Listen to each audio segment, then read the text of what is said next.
Sheikh M P ബിജെപിയുടെ വാദം റഷ്യയിൽ നിന്ന് എണ്ണ വാങ്ങില്ല എന്ന് ഇന്ത്യ നിലപാടെടുത്തിട്ടില്ല, അങ്ങനെ ഒരു തീരുമാനം എടുത്തിട്ടില്ല. ഇതുപോലെ സീറോ താരിഫ് ഇറക്കുമതി എന്ന കാര്യത്തിൽ ഇന്ത്യ തീരുമാനമെടുത്തിട്ടില്ല, ഒരു ജോയിന്റ് സ്റ്റേറ്റ്മെന്റ് ഉണ്ടായിട്ടില്ല, കരാറിൽ സൈൻ ചെയ്തിട്ടില്ല. ഇപ്പോൾ ഉള്ളതൊക്കെ അന്തരീക്ഷത്തിലുള്ളത് മാത്രമാണ് എന്നാണ് വിശ്വസിക്കുന്നുണ്ടോ? ഒരിക്കലും വിശ്വസിക്കുന്നില്ല.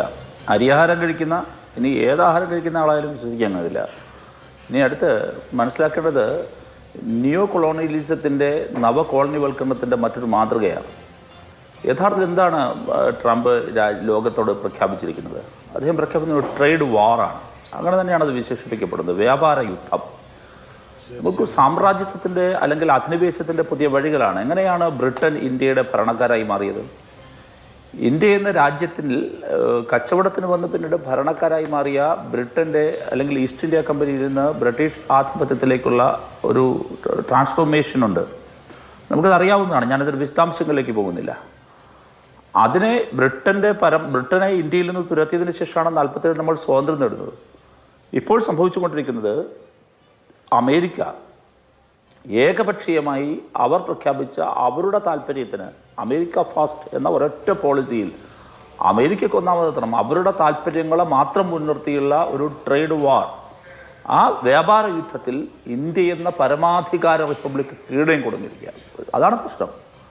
അപ്പം ഞാൻ വളരെ ലളിതമായി ശ്രീ പത്മകുമാറിനോട് ചോദിക്കുന്നത്, ഇനി പറയാൻ മടിക്കരുത്, യഥാർത്ഥത്തിൽ മോദിക്ക് പേടിയാണോ? തന്നെ രാത്രിയിൽ വെനിസ്വേലയുടെ ഭരണാധികാരിയെയും അദ്ദേഹത്തിൻ്റെ സ്പൗസിനെയും വന്ന് തട്ടിക്കൊണ്ടു പോയതുപോലെ ഒരു രാത്രിയിലെങ്ങാനും അമേരിക്ക നമ്മളെല്ലാവരും ഉറങ്ങിക്കിടക്കുമ്പോൾ ഇവിടേക്ക് ഏതെങ്കിലും സൈനിക വ്യൂഹത്തെ പറഞ്ഞയച്ച് തന്നെ തട്ടിക്കൊണ്ടു പോകുമ്പോൾ ഇന്ത്യയുടെ പ്രധാനമന്ത്രി ഭയപ്പെടുകയാണോ? എങ്കിൽ ഭയപ്പെടരുത് എന്നാണ് പറയാനുള്ളത് ഞങ്ങൾക്ക്. അദ്ദേഹം ഭയപ്പെടരുത്, പറയണം അദ്ദേഹത്തോട് ഭയപ്പെടരുതെന്ന്. എന്തിനാണ് ഈ രാജ്യത്തിൻ്റെ പ്രധാനമന്ത്രിക്കൊപ്പമെങ്കിലാണ് ഇതിലേക്കില്ലേ? അങ്ങനെ അമേരിക്കയുടെ തിട്ടൂരത്തിന് മുമ്പിൽ സംഘപരിവാർ കീഴടങ്ങിയത് പറഞ്ഞ ഈ രാജ്യത്തെ ജനങ്ങൾ, മഹാഭൂരിപക്ഷം വരുന്ന ജനങ്ങൾ കീഴടങ്ങുമോ? ഇല്ല. നിങ്ങൾ ബ്രിട്ടീഷ് സാമ്രാജ്യത്വത്തിനെതിരായിട്ടുള്ള പോരാട്ടത്തിൽ നിങ്ങൾ ഒളിച്ചോടിയപ്പോഴും ഇന്ത്യയുടെ മഹാഭൂരിപക്ഷം വരുന്ന ജനങ്ങൾ, ആബാലവൃദ്ധം ജനങ്ങൾ, ആ ബ്രിട്ടീഷ് സാമ്രാജ്യത്തിനെതിരെ പൊരുതിയതാണ് ഇന്ത്യയുടെ പൈതൃകം, ഇന്ത്യയുടെ ദേശീയ പ്രസ്ഥാനം.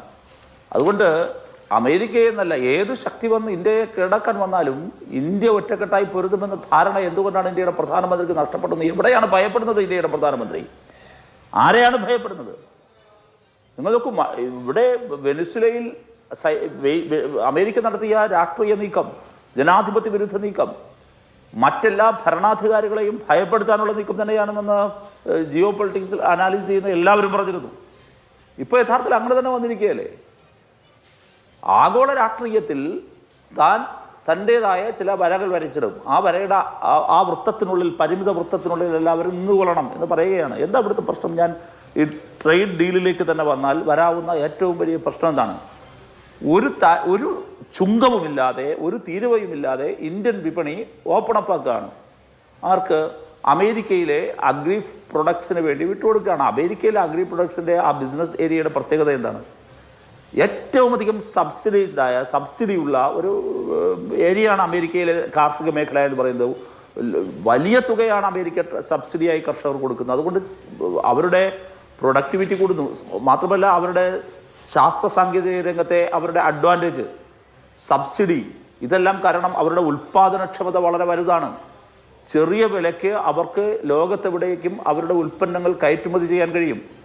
അങ്ങനെയുള്ള വളരെ പൊട്ടൻഷ്യലായ ഇന്ത്യൻ കാർഷിക മേഖലയ്ക്ക് പിടിച്ചു നിൽക്കാൻ ഒരിക്കലും കോമ്പറ്റൻസി അവരോടൊപ്പം അവകാശപ്പെടാനാകില്ല. അപ്പോൾ ആ അർത്ഥത്തിൽ ഇന്ത്യയിലേക്ക് വളരെ വില കുറഞ്ഞ നിരക്കിൽ നമ്മുടെ ഡയറി ഉൽപ്പന്നങ്ങൾ, ഇവിടുത്തെ കർഷകരുടെ ഉപജീവന മാർഗമായ നമ്മുടെ എക്കോണമിയെ പിടിച്ചു നിർത്തുന്ന കാർഷിക ഉൽപ്പന്നങ്ങൾ, അത് ഡയറി പ്രൊഡക്ട്സ് ആകട്ടെ, മറ്റ് കാർഷിക ഉൽപ്പന്നങ്ങളാകട്ടെ, ഇന്ത്യൻ വിപണി ഇപ്പോൾ തുറന്നിട്ടത് പ്രകാരം ഇങ്ങോട്ട് വന്നിറങ്ങിയാൽ എന്തായിരിക്കും സംഭവിക്കുക? ഇന്ത്യ കർഷകരുടെ ആത്മഹത്യാപനമായി മാറും. ഇന്ത്യൻ കർഷകർ, നിങ്ങൾ നോക്കൂ, അവിടെ ലോകത്തിലെ ഏറ്റവും അധികം സബ്സിഡിയുള്ള ഒരു രാജ്യത്ത് അവിടെ എല്ലാ അർത്ഥത്തിലുള്ള സാങ്കേതിക വിദ്യയുടെ സഹായത്തോടെ അവർ കൃഷി ചെയ്ത് ഇവിടേക്ക് ഇറക്കുമതി ചെയ്യാൻ പോവാണ്. ഇന്ത്യൻ കർഷകരോ? ആ സമയത്ത് ഇന്ത്യൻ കർഷകർ MSPക്ക് വേണ്ടി, മിനിമം സപ്പോർട്ട് പ്രൈസിന് വേണ്ടിയിട്ട് തെരുവിൽ സമരം ചെയ്യുകയാണ്. ഇന്ത്യൻ കർഷകർ വളത്തിൻ്റെ സബ്സിഡിക്ക് വേണ്ടി സമരം ചെയ്യുകയാണ്. ഇന്ത്യൻ കർഷകർ വൈദ്യുതിയുടെ സബ്സിഡി ഇല്ലാതെ സമരം ചെയ്യാണ്. അപ്പോൾ ഇതിൻ്റെ അർത്ഥം ഇന്ത്യൻ മേഖലയിലേക്ക്, ഇന്ത്യയുടെ കാർഷിക മേഖലയിലേക്ക്, പരിപൂർണമായും ഇന്ത്യൻ കാർഷിക മേഖലയെ ഈ സംഘപരിവാർ സർക്കാർ ഇപ്പോൾ ചെയ്തിരിക്കുന്നത് അമേരിക്കയുടെ താല്പര്യങ്ങൾക്ക് അടിയറ വെച്ചിരിക്കുകയാണ്. ഇതുണ്ടാക്കുന്നത് നമുക്ക് പറഞ്ഞറിയിക്കാൻ പറ്റുന്ന ദുരന്തമായിരിക്കും. ഇപ്പോൾ ഞാൻ ഒരു കാര്യം പറഞ്ഞ് അവസാനിപ്പിക്കാം. നമ്മൾ റബ്ബറിലേക്ക് തന്നെ വരും. കേരളം നേരിട്ട് അനുഭവപ്പെട്ടതാണല്ലോ. ഇവിടെ വിവിധ കരാറിലൂടെ മുൻപ് ഭരിച്ചിരുന്ന കോൺഗ്രസ് സർക്കാരിൻ്റെ കാലത്ത് ഈ കരാറുകളിൽ ഏർപ്പെട്ടു. ആ കരാറുകളുടെ ഭാഗമായി ഒരു ചുങ്കം പോലുമില്ലാതെ, അല്ലെങ്കിൽ ചുങ്കം തീരെ കുറച്ചുകൊണ്ട്, തീരുവ കുറച്ച് ഇന്ത്യൻ വിപണി റബ്ബർ ഉൽപ്പന്നങ്ങൾക്ക് വേണ്ടി തുറന്നിട്ട് കൊടുത്തു. എന്താ സംഭവിച്ചത്? കേരളത്തിലെ റബ്ബർ കർഷകരുടെ ഉൾപ്പെടെ നട്ടെല്ലൊടിഞ്ഞു. അത് നമ്മുടെ സമ്പദ് വ്യവസ്ഥയ്ക്ക് ഏൽപ്പിച്ച ആഘാതം ചെറുതാണോ? കേരളത്തിൻ്റെ സമ്പദ് വ്യവസ്ഥയെ ഏൽപ്പിച്ച ആഘാതം ചെറുതാണോ? നിങ്ങൾ ആലോചിച്ച് നോക്കൂ. പണ്ടുണ്ടായിരുന്ന വില ഇടിവിന് മുൻപായി ഉണ്ടായിരുന്ന ആ റബ്ബറിൻ്റെ വില ഇപ്പോഴും അതുപോലെ മെയിൻറ്റെയിൻ ചെയ്യാൻ കഴിഞ്ഞിരുന്നുവെങ്കിൽ അത് സാധിക്കാതെ പോയത് വേറെ ഒന്നും കൊണ്ടല്ലോ. ഇന്ത്യ ഏർപ്പെട്ട ഇതുപോലുള്ള കരാറുകളുടെ ഭാഗമല്ലേ. അപ്പോൾ ഇദ്ദേഹം പറയാണ്, സംഭവിച്ചിട്ട് പറഞ്ഞാൽ മതിയല്ലോ, സംഭവിക്കാൻ പോകുന്നതിനെ കുറിച്ച് ഇപ്പോഴേ ഇതാ ഗണിച്ച് പറയുന്നതെന്നാണ് പത്മകുമാർ ചോദിക്കുന്നത്. ശ്രീ പത്മകുമാർ മനസ്സിലാക്കേണ്ടത്, നമ്മുടെ മുമ്പിലെ വലിയൊരു അനുഭവം കിടക്കുകയല്ലേ. കേരളത്തിൽ പ്രത്യേകിച്ചും റബ്ബർ വിപണിയിലുണ്ടായ വലിയ ആഘാതം. എങ്ങനെയാണ് ആഘാതം ഉണ്ടായത്? ഇതുപോലുള്ള കരാറുകളുടെ തിക്താനുഭവമല്ലേ. ആ അനുഭവം പേറുന്ന നമ്മൾ അതിനേക്കാൾ വലിയ ദുരന്തങ്ങളിലേക്ക് ഇന്ത്യൻ മാർക്കറ്റിനെ ഓപ്പൺ അപ്പ് ആക്കിയിട്ട് കൊടുക്കുന്നത് ആരുടെ താല്പര്യം സംരക്ഷിക്കുന്നവരാണ്? നിങ്ങൾക്ക് ട്രംപിനെ ഭയമോ ബഹുമാനമോ എന്താന്ന് വെച്ചാൽ അത് നിങ്ങൾ വ്യക്തിപരമായി സൂക്ഷിക്കുക. ഇന്ത്യക്കാരെ കുരുതി കൊടുക്കരുത് എന്ന് മാത്രമേ പറയാനുള്ളൂ.